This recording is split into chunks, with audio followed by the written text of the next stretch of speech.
नमस्कार। सभी श्रोता बंधुओं को यथाउचित मेरे तरफ से स्वीकार हो। आज भक्तिमय वातावरण में सत्संग के अंतर्गत, भक्तिमय प्रसंग के अंतर्गत आप सभी के सामने एक कहानी प्रस्तुत है, गणेश जी का भक्त। जी हाँ, बहुत दिनों की बात है। एक गांव में एक गरीब ब्राह्मण रहता था और वह इतना गरीब था कि उसको खाने पीने के लिए कोई भी दिक्कत जो है बड़े मुश्किल से वो निपटा पाता था अपनी समस्याओं को। फिर क्या हुआ कि उसके द्वार पर एक दिन एक महात्मा आए और बोले, अरे ब्राह्मण देवता क्यों दुखी हो? उन्होंने बोला, हमारे पास बहुत गरीबी है और हमारे कोई संतान नहीं है।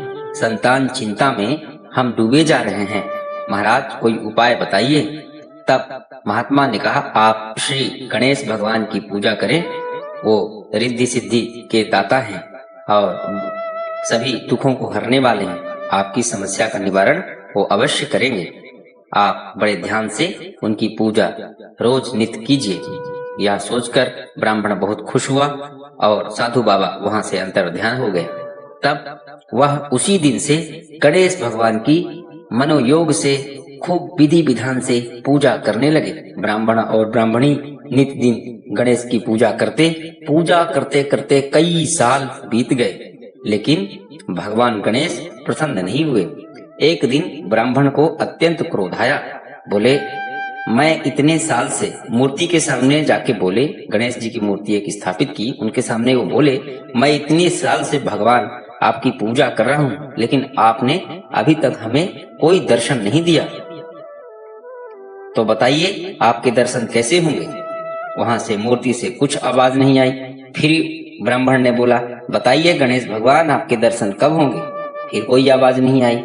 फिर ब्राह्मण देवता क्रोधित हो गए और जो है उन्होंने धूप बत्ती और धुआं वगैरह सुलगा दिया। बोले, अच्छा अभी मैं भगवान भगवान कह रहा हूँ, अब तुम बोले नहीं तो अब रुको, अब तुम जरूर बोलोगे।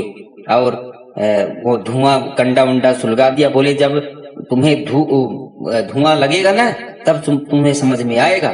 मैं इतने दिन से तुम्हें तपस्या कर रहा हूँ तुम्हारी विधि विधान से और तुम प्रसन्न नहीं होते, किस बात के भगवान हो? रुक जाओ, अब तुमको धुआं लगेगी तब समझ में आएगा। खूब धुआं सुलगा दिया और धुआं सुलगा करके और बोले, अब तुम जो है प्रसन्न होगे। जब धुआं सुलगा दिया और धुआं लगने लगा तब भी भगवान प्रकट नहीं हुआ। तब वही पास में एक डंडा उठाया और मूर्ति पर दे दनादन। जब 8-10 डंडे मारे, बोले, नहीं बोलेगा भगवान, तू बोलेगा नहीं। जब 8-10 डंडे पड़े, भगवान गणेश प्रकट हो गए। अरे बोले, बस हो गया, बस हो गया, मैं प्रकट हो गया। तब जो है उस ब्राह्मण भक्त ने कहा, प्रभु ये बताइए, इतनी विधि विधान से मनोयोग से मैं आपकी पूजा कर रहा था, तब तो आप प्रकट नहीं हुए।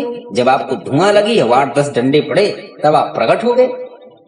तब भगवान गणेश ने कहा, अभी तक जो तुम पूजा कर रहे थे ना, वो मेरी मूर्ति को कर रहे थे, लेकिन आज तुमने सच्ची पूजा मेरी की और तुम्हें पता चला कि भगवान को धुआं भी लग सकता है, भगवान को चोट भी लग सकती है, भगवान को डंडे भी पड़ सकते हैं। आज तुम्हें ये विश्वास हुआ कि तुम मूर्ति की नहीं मेरी पूजा कर रहे थे, इसीलिए मैं प्रकट हुआ। बताओ क्या चाहिए तुमको? तब उन्होंने कहा कि प्रभु मैं अत्यंत गरीब हूँ, मेरी गरीबी दूर कर दीजिए और मेरे संतान कोई नहीं है, मेरे बुढ़ापे का कोई सहारा नहीं है, आप हमें एक संतान दीजिए। तब भगवान गणेश ने कहा, तथास्तु, ऐसा ही होगा।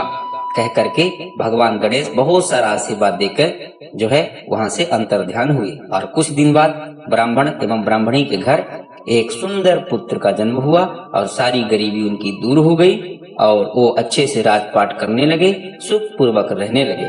तो आप श्रोता बंधुओं, आज के प्रसंग में इतना ही कहता हूँ कि भगवान पर जिसकी जो है सच्ची श्रद्धा होती है, उसकी मनोकामना अवश्य सफल होती है। आप भगवान में ध्यान लगाइए और अपने आप को जो है परमात्मा में लीन कीजिए। जी हाँ, जय श्री राम बोलते हुए अब मैं इस प्रसंग को समाप्त करता हूँ। आशा ही नहीं, अपितु पूर्ण विश्वास है यह प्रसंग आपको अवश्य पसंद आया होगा। बोलिए सीता रामचंद्र की जय। बोलिए उमापति महादेव की जय। बोलिए वीरवर हनुमान की जय। बोलिए सभी 33 करोड़ देवी देवताओं की जय। मैं संतोष कुमार द्विवेदी, देश की राजधानी दिल्ली से। नमस्कार, धन्यवाद।